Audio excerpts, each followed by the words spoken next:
Olá, meninos, meninas, menines, como vão? Aqui é o professor Gustavo, de História Contemporânea, e hoje nós vamos à aula de Revoluções Liberais e Nacionalismo.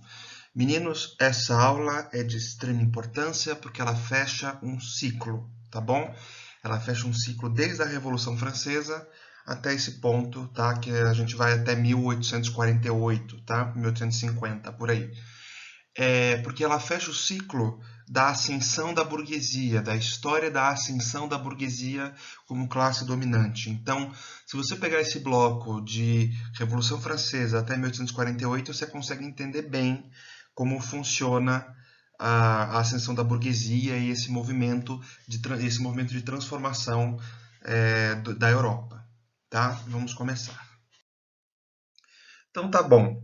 É, Lembra que na aula passada nós falamos do Congresso de Viena e da Santa Aliança, né? Bem, vejam, é, as ideias da Revolução Francesa, as ideias liberais da Revolução Francesa, se espalharam com Napoleão e elas não vão ficar contidas pelas burguesias locais, elas vão aflorar. Então, durante o século XIX, depois da queda de Napoleão, uma série de revoluções vai estourar, tá? De pequenas revoltas vai estourar na Europa e todas essas revoluções vão ser suprimidas pela Santa Aliança, até o momento que a Santa Aliança não consegue mais abafar e aí explode uma grande revolução, tá bom? Então, essas primeiras insurgências, ou seja, as primeiras revoluçõezinhas começam a pipocar logo na década de 1820, né, inspiradas com as ideias revolucionárias. Acontece na Espanha, acontece em Portugal e nas Américas. Nas Américas nós temos as independências da América Latina, tá? Todas acontecem por volta de 1820. Nós temos uma revolução na Rússia e uma revolução na Grécia. Em Portugal é a Revolução do Porto, que faz com que o Dom João VI volte para Portugal, tá? Deixando o Dom Pedro aqui. Nós temos, por exemplo, na América, a independência do Brasil em 1822, e a Grécia consegue a independência dela da Turquia em 1821, se não me falha a memória, entre 1820 e 22, acho que em 1821. E olha só que interessante, a Grécia, como país independente, ela é tecnicamente um ano mais velha que o Brasil, porque ela é independente como país, nação Grécia, em 1821. Ela fica independente da Turquia. Mas a maioria não. A Espanha falha essa revolução, a Rússia tem uma tentativa de revolução e falha, as Américas fazem a independência e a Grécia faz a sua independência também. Vocês vão ver que de pouquinho em pouquinho alguns países vão conseguindo fazer a revolução funcionar, mas a maioria não vai conseguir, tá? Olha que interessante. A segunda onda de revoluções acontece em 1830, que é mais ou menos a época que se passa aquele livro do Victor Hugo, Os Miseráveis, que tem um musical. É nessa década, tá bom? Nós temos uma revolução na Polônia. A Polônia tenta ficar independente da Rússia. A Rússia suprime, mata os poloneses, fala vocês não vão ser independentes porra nenhuma. Tá? As duas Sicílias é uma região no sul da Itália, onde fica Nápoles, era um reino. Também tem uma revolução por lá, não consegue. Portugal também tem outra revolução. A Bélgica tem revolução e funciona, fica independente, vira um reino. A Bélgica faz a independência da Holanda e aí vira um reino, que é o reino da Bélgica. Tá? Consegue. A França é mais complicada nesse contexto, porque tem uma troca de reis, né? Muda o sistema, nós temos uma disputa de partidos, e é nessa França de 1830 que acontece Os Miseráveis, do Victor Hugo. É na França de 1830. Eu não vou entrar no detalhe, que às vezes entram detalhes sobre como que era a França em 1830, os ultra-realistas, os constitucionalistas, os liberais. Não, porque isso é muito pouco abordado. Você só tem que ter a ideia de que, desde o do Congresso de Viena, o pensamento liberal e a burguesia que foi suprimida com o Congresso de Viena, ela está borbulhando, até chegar o momento de uma grande explosão. E essa grande explosão é a chamada Primavera dos Povos, ou revoluções de 1848. Gente, 1848 é muito marcante para a Europa, muito marcante, tá? É um divisor de águas. Não só porque 1848 foi o ano que Marx e Engels publicam o Manifesto Comunista, também é um ano importante, mas é na Primavera dos Povos, começa em fevereiro de 1848, tá? E dura o ano inteiro. Em vários países, Áustria, Hungria, Alemanha, França, Rússia, Irlanda, todo o continente vai ter várias insurgências. Dinamarca também, em vários lugares, Holanda acho que também tem insurgência. Todos esses países vai acontecer o quê? A burguesia, que tinha sido mantida sob pressão, tá? Ou seja, a Santa Aliança não deixava a burguesia assumir, lembrando que a Santa Aliança era lá uma aliança entre a França, a Áustria, a Rússia, né, as potências cristãs, que eram ainda nobreza, tentando manter a burguesia achatada, e a burguesia com os ideais do liberalismo querendo sair, né, querendo dar espaço para mim. É aqui que elas vão vencer. O Metternich, que é o príncipe austríaco que organiza lá o Congresso de Viena, que organiza a Santa Aliança, ele cai, ele perde o poder aqui, ele vai ser derrubado. Ou seja, a Europa de Metternich, que vai desde o Congresso de Viena, ela termina em 1848. Então ela começa ali em 1820 e ela só dura esse tempinho de 1820 a 24, né? Ela só dura o tempinho até 1848. Ela dura esses anos.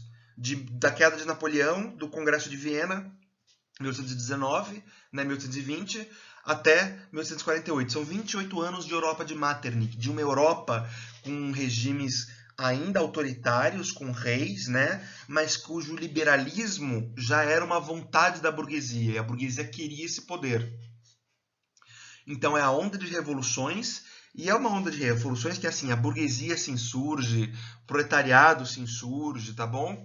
Mas no final ela falha. Em muitos países a grande transformação, porque muitas ideias socialistas já existiam. O comunismo não. O comunismo está se desenvolvendo, né? O Manifesto Comunista é lançado nesse ano, né? Então assim não é uma grande revolução comunista, mas as revoluções socialistas aqui, de ideias socialistas aqui já existe, né? De socialismos utópicos. Essa grande massa revolucionária que queria tirar a monarquia do poder, olha só o que acontece. Por que eu coloquei aqui que é um prenúncio de um novo mundo? Olha que loucura. Porque quem vence em 1848 não é o proletário pobrezão que queria o socialismo. Não. Quem vence é a burguesia. Quem vence é a alta burguesia. Então olha que interessante.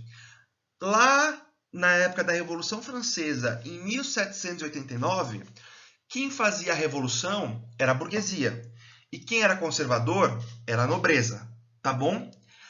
Agora, a partir de 1848, a burguesia entrou no poder. A burguesia está no governo. É a burguesia que está dando as leis. Então, o que acontece? Ela não quer mais revolução. Não, cheguei no poder. Então, eu não quero ser mais revolucionária. Para mim, a revolução está boa. A revolução está boa porque acabou. A revolução acaba aqui. Eu já estou no poder. Eu não quero que fique mais revolucionário. Mais revolucionário que isso é dar poder para os pobres. Eu não quero.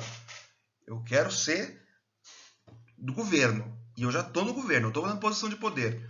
Então agora é a burguesia que se transforma conservadora. A burguesia não é mais revolucionária. A burguesia é revolucionária desde a Revolução Francesa. E ela deixa de ser revolucionária aqui, porque ela sobe ao poder. Então quem que torna-se revolucionário? O proletariado. Agora, a luta é entre burguesia e proletariado. Esse é a grande sacada. Por isso que é um ciclo. Por isso que fecha um ciclo. Essas revoluções, esse conjunto de revoluções em 1848, ela foi inspirada por muitas coisas, tá? E uma das coisas que foi inspirada, que vai ser o próximo assunto, é o nacionalismo, que eu vou ainda falar nesse vídeo. Mas por quê? Porque na aula que vem, que são as unificações que a gente vai discutir, eu vou começar daqui. Porque a ideia de nação e nacionalismo ela já estava presente aqui, tá? Mas o importante nesse momento é que vocês entendam essa articulação dos poderes. Como que a burguesia chega ao poder e agora ela torna-se conservadora. Ela vai começar um governo conservador. E ela vai afastar do poder os proletariados, a classe proletariada, tá bom? Romantismo. Vocês podem me perguntar, Gu, por que você vai falar de romantismo? Romantismo não é uma coisa da literatura, que você estuda em português, né? Literatura romântica do Brasil, José de Alencar, tá? Primeira, segunda, terceira fase do modernismo, né? Gu, por que você está falando do romantismo? Por que você está falando do romantismo pra gente? Porque o romantismo, ele não foi só um movimento artístico, ele também foi político e filosófico. As pessoas que fizeram as revoluções de 1848, muitas delas tinham um ideal romântico. E quem eram os românticos? Eram as pessoas que estavam perplexas com esse mundo novo, o mundo da Revolução Industrial, o mundo do racionalismo, o mundo do liberalismo. É aquelas pessoas que foram prometidas o mundo.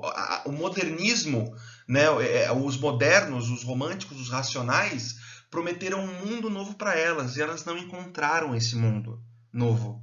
Então, eles são subjetivos, emocionais, eles se voltam para o eu, tá? Ou seja, e tem uma visão lírica e idealizada do mundo.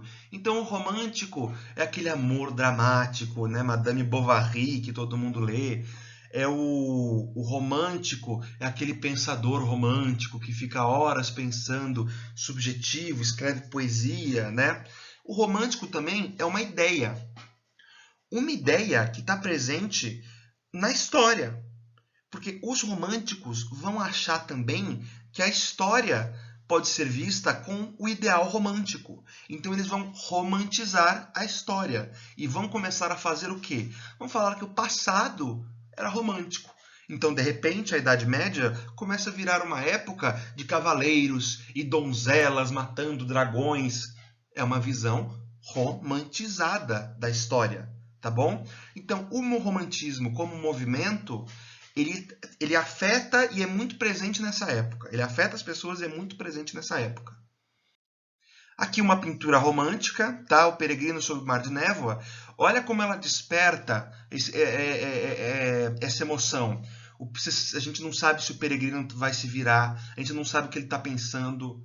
A gente está vendo uma pessoa de costas e a gente consegue entrar na subjetividade desse homem. A gente pode se colocar como esse homem ou observar esse homem, olhando esse mar de névoa. É extremamente subjetivo. Muita paisagem, muita natureza, muito pensamento, muita reflexão, muito drama, tá? Meninos, essa foto parece que é uma pintura tirada de alguma coisa, ou uma fotomontagem. Não, não é. Não é, tá bom? Essa foto é de um castelo no extremo sul da Alemanha, na Bavária, chamado Castelo de Neuschwanstein. É bem horrível, mas é Neuschwanstein, tá bom? Esse castelo foi construído por um rei, o rei Luís da Baviera, tá? Se eu falasse para vocês que esse castelo ele não é medieval. Esse castelo não é um castelo medieval. Esse castelo foi construído em 1800. Esse castelo foi construído no século XIX. Mas o rei Luís tinha uma ideia romântica de que a Idade Média era com castelos assim. Com torres pontudas, branco, de mármore, com essas janelas, um portão de entrada, no topo da montanha. Esse castelo fica no topo de uma montanha. É o castelo que inspirou a Cinderela, que inspirou o castelo da Cinderela. É lindo esse castelo, lindo. Eu tive a oportunidade de visitá-lo. Mas é um castelo completamente romântico. É um castelo construído com uma ideia de história. A ideia de história do rei Luís era romântica. A Idade Média era cheia de castelos assim. Se você visita o que sobrou dos castelos medievais, eles não são nada assim. Eles são uns quadradinhos com umas torres, tá? Às vezes no alto de uma colina, às vezes não. Mas muralha não era assim, um castelo com a porta de entrada, sem uma muralha, no topo da montanha, reluzente, branco. Isso é, é uma ideia romantizada de castelo, de passado, de daquelas histórias de herói e donzela, tá? Isso é o romantismo. Olha só que interessante, essa pintura é o que vai fazer a gente passar para o próximo tópico, que é o nacionalismo. Essa pintura é muito famosa, todo livro de história deve ter essa pintura, é uma coisa muito louca, ela é muito falada, né? Ela é muito usada quando se fala de Revolução Francesa. Olha que loucura. Ela se chama A Liberdade Guiando o Povo. Olha de quando que ela é, de 1830, ou seja, 18 anos antes da Revolução de 1848. Na França, estoura uma puta revolução em 1830, que acontece mudança de governo, muda o rei, uma puta revolução. Só que essa revolução ela tá meio que inspirada, parece que na Revolução Francesa, né? Com o tricolor, né? Liberté, égalité e fraternité, né? O povo pegando em armas para lutar pela revolução. É uma ideia romantizada de revolução. Olha que loucura, olha quanta emoção. A parte luminosa do quadro tá no topo, tá na bandeira e na luz batendo no rosto da mulher. Gente, isso é uma coisa louca. Análise de pintura aqui, faz comigo. As nações, os países são sempre quase sempre representados como mulher, porque mulher é a figura da virtude.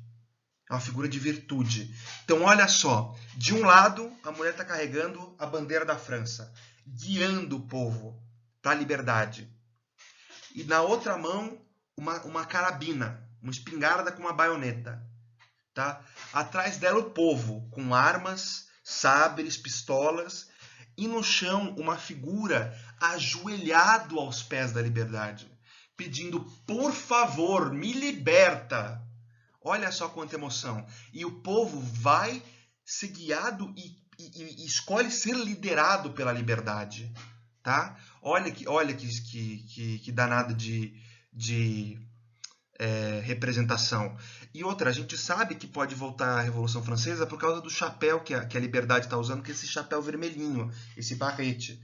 Era um chapéu muito comum na Revolução.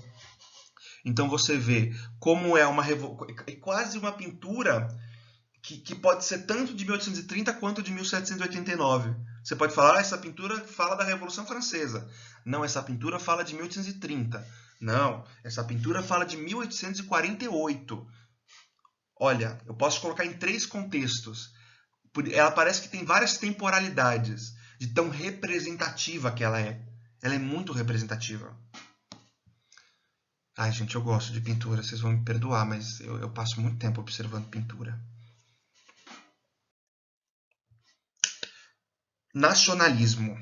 Esse é o segundo movimento que a gente vai falar depois do romantismo, que é extremamente importante.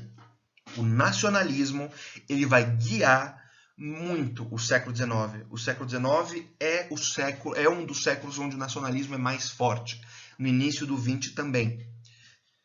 O que é o nacionalismo? A gente tem que pensar. É uma ideia? É uma inspiração? É uma ideologia? O que é o nacionalismo? É um movimento político?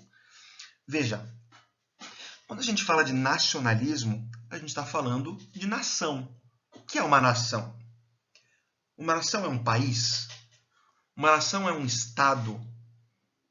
Olha que interessante a gente fazer essa reflexão.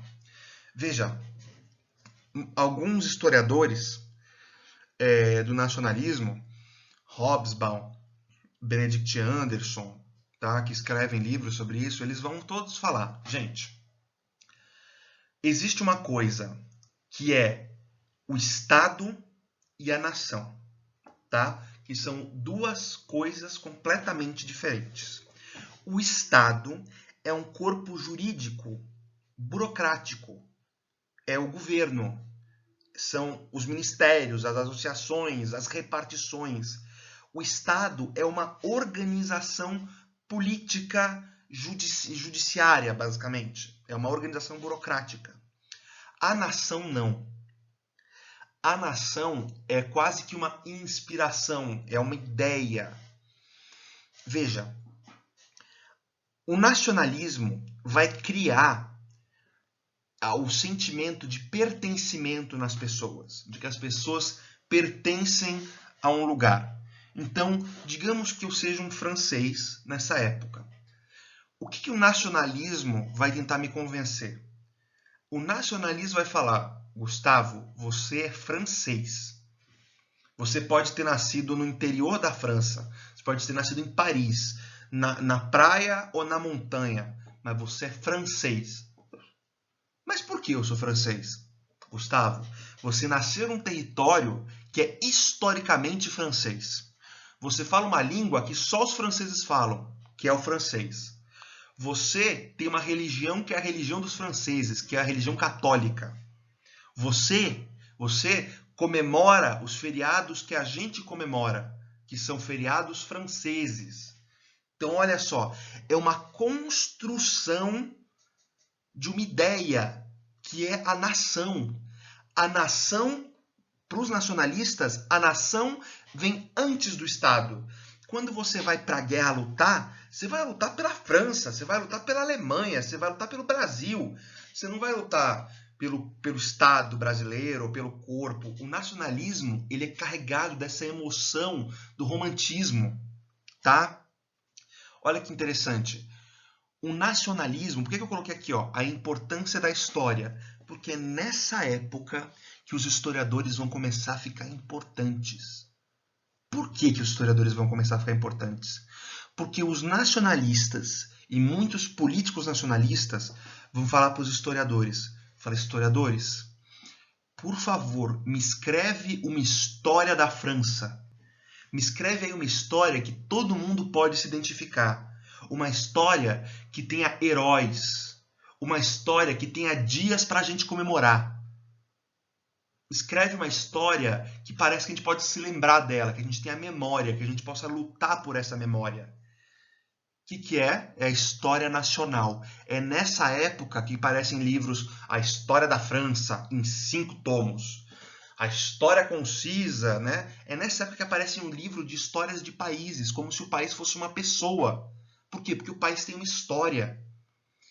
E eles querem criar essa história, os nacionalistas, de que a nação é eterna. A nação sempre existiu. Para os nacionalistas, a nação é quase atemporal. E do que a nação é composta, tá? Que são esses pontos aqui enumerados.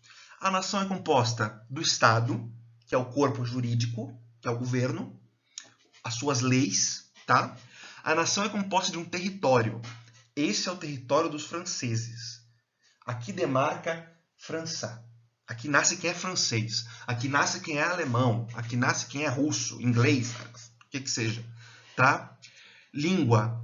Só é francês quem fala francês. A língua francesa. Religião. A religião da França é católica. A história. A história vai criar um passado comum, vai criar descendentes. As pessoas vão ser descendentes de uma história da França, uma história com reis, uma história com gauleses, uma história com Idade Média, uma história com Idade Moderna, tá? E que interessante. E que são os ritos e cerimônias? Os ritos e cerimônias são as memórias que vai fazer com que a gente lembre que a gente é francês. Dias com feriado nacional. Então, todo dia, sei lá das quantas, a gente vai comemorar a Revolução Francesa, porque é uma coisa dos franceses. Então tem o dia da Revolução Francesa, que é um feriado nacional. Vai ter uma marcha. O dia a gente vai comemorar todo dia o dia da Independência, que é um feriado nacional. É nessa época, gente, que nascem as bandeiras. As bandeiras que a gente conhece hoje, as bandeiras nacionais, são dessa época. Por quê? Porque antes as bandeiras elas eram para representar quase a casa real. Era para representar representava mais o rei do que a população. Aqui não. Aqui a bandeira ela tem que representar a história do país. Ela é a representação do país. Olha que forte para eles. É nessa época que nasce hino nacional. Nós temos um hino. O que é o hino nacional? É simplesmente a trilha sonora da nação, vai cantar os nossos feitos heróicos, os nossos heróis, as nossas batalhas, quem morreu na guerra, a guerra que precisar lutar, nós vamos lutar porque nós somos filhos da pátria, né? E filhos da pátria nada temem, etc e tal. É nessa época que nasce o brasão de armas, é nessa época que nasce exército nacional, tá? Organizado, o exército. E muitas vezes é essa história, a história do nacionalismo, que é uma história de guerras. Porque o nacionalismo ele vai se construir na ideia daqueles que morreram pelo país ou de defender o que é nosso. Ou seja, o nacionalismo vai colocar uma questão muito importante. Nós somos diferente deles. Nós somos franceses, eles são alemães. Nós somos brasileiros, eles são argentinos. Nós e eles, ou seja, uma oposição. Então é um pensamento que vai colocar esse paradigma da diferença, tá? Os franceses e contra alemães. Eu vou defender o território francês, eu vou defender o território alemão, eu vou defender o território brasileiro, tá? Muitas vezes é em tempo de guerra que ressurge o nacionalismo. O discurso nacionalista é sempre quase sempre um discurso romântico, se não sempre um discurso romântico. Falar de glórias passadas, de um mundo que era melhor no passado, tá bom? É um dos temas que eu mais gosto de falar sobre. É um dos temas que eu mais gosto. Vamos fazer agora, no próximo slide, é o último. Hoje a aula é curtinha, mas é um tema importante. A próxima imagem a gente vai fazer uma análise. Por favor, me acompanhem. Vejam só, meninos. Olha essa imagem. Essa imagem chama-se A Germânia. A Germânia. Vamos olhar claramente, de forma clara para essa imagem. É uma mulher que nem na liberdade guiando o povo. Como se a mãe, a nação, fosse uma mãe. A nação é uma mãe. Você tem uma mãe que você tem que lutar. Você tem que lutar pela sua mãe pátria, pela sua pátria mãe. Entendeu? Você tem que defender a sua pátria mãe, que é virtuosa, que é bela. Esses ideais todos aparecem aqui. O que ela está segurando, que nem no outro quadro? Uma bandeira. Uma bandeira. Essa bandeira, ela é longa, ela vai para trás, com as cores nacionais, como se a nação existisse desde o passado. A nação existe desde o passado. Desde a Idade Média, a nossa nação existe. Como se quase que a nação fosse atemporal. A nação não tem tempo, ela sempre existiu. Olha só, no peito, ela carrega um escudo aqui, que são as águias de duas cabeças, que é da história alemã, que é da época do Sacro Império Romano, que é da Idade Média, que pega toda a região que é a Alemanha. Então fala que essa é a nossa região. E esse é o passado dessa região. Um passado de reis, de um império. Ela está carregando uma arma. A outra estava carregando uma baioneta, né? Uma carabina. Ela está carregando uma espada. Normalmente quem carrega a espada é a justiça, que é cega também. E também uma questão de defesa. Uma questão de honra. Olha. E se vocês perceberem, no pé dela tem ali no pé, no canto inferior esquerdo, tem uma algema aberta. Liberdade. A pátria mãe, na pátria mãe você é livre. E lutar por ela também é libertador. Olha, ela dá liberdade. Vocês veem que ela tá num cenário onde tem luz atrás dela. É como se a gente estivesse vendo ela, não de frente, mas de baixo para cima, olhando para ela. Ela tá olhando para o futuro. Olha o olhar dela, o olhar da mulher, para o futuro. Ela sempre existiu, a nação, e ela sempre vai existir. Olha como ela é atemporal, com a túnica, com a espada e a bandeira. Justiça, liberdade, história, tudo junto. Tudo junto. É a Germânia. Olha só. Muito interessante esse quadro. Muito interessante esse quadro. Muito, muito interessante. É uma grande representação do nacionalismo, esse quadro, a Germânia. Tá? Eu deixo vocês com esse quadro, tá? Foi uma aula super rápida, eu sei, mas é que essa aula eu gosto que ela seja curta. Eu prefiro que ela seja curta.